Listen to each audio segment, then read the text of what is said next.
Tarihin sessiz sorusu. Orta Doğu'nun tozlu topraklarında bir çocuk doğar.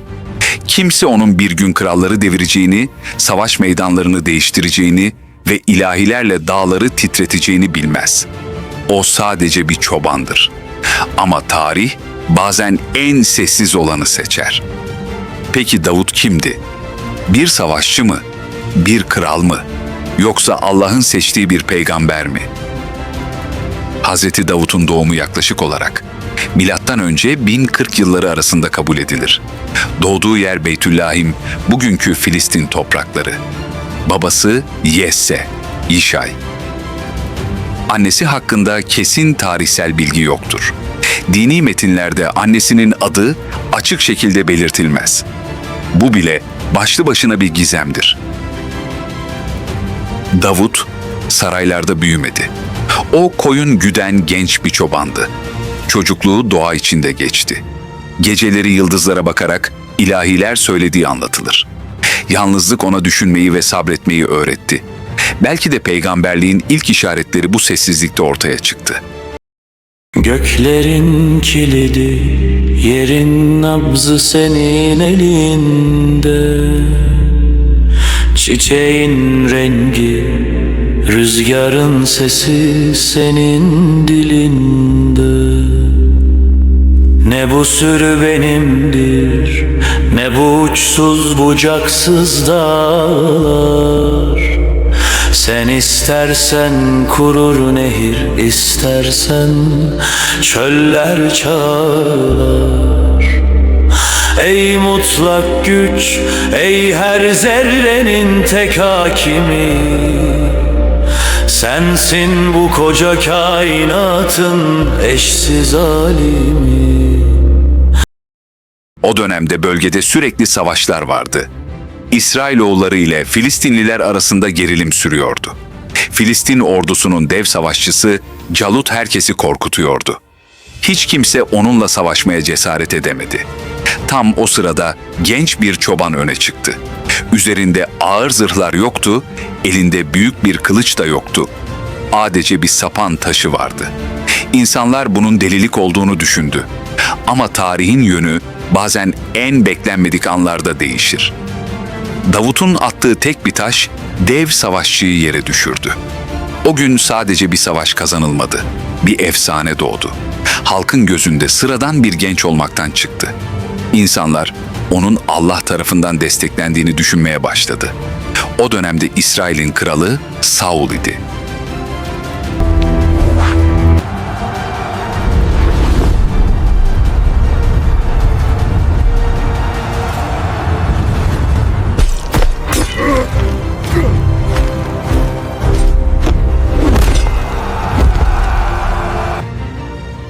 Davut zamanla saraya girdi. Güzel sesiyle müzik çaldığı, harp ile ilahiler söylediği anlatılır. Onun sesi insanların kalbine dokunuyordu. Ancak halkın sevgisi büyüdükçe sarayda kıskançlık da büyüdü. Kral Saul onu bir tehdit olarak görmeye başladı. Bu durum Davut'un hayatını değiştiren olayların başlangıcı oldu. Kaçmak zorunda kaldı, zorluklar yaşadı ama aynı zamanda liderlik yeteneği gelişti.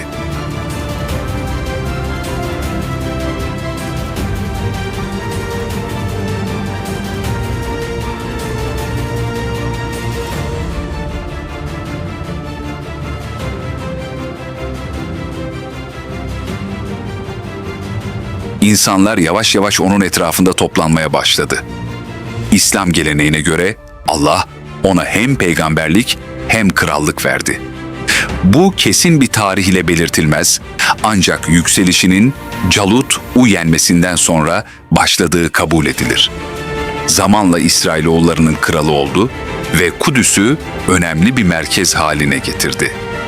Allah ona Zebur adlı kutsal kitabı verdi. Zebur, dua ve ilahilerden oluşan, insanın Allah ile konuşmasını andıran bir metin olarak kabul edilir. Kur'an'da Davut'un bazı özel yeteneklere sahip olduğu anlatılır. Güzel ve etkileyici bir sese sahipti.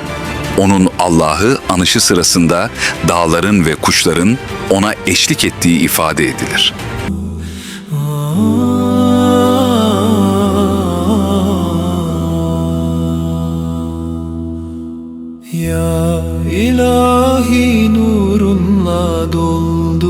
kalbimi. Sensin bana yar olan, sensin Rabbim. Sana döner bu gönül, sana sığınır. Allah.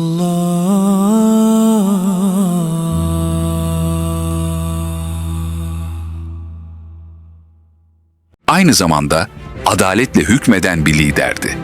İnsanlar sorunlarını çözmesi için ona gelirdi. Ayrıca Allah'ın demiri onun için yumuşattığı ve zırh yapma sanatında üstün olduğu anlatılır.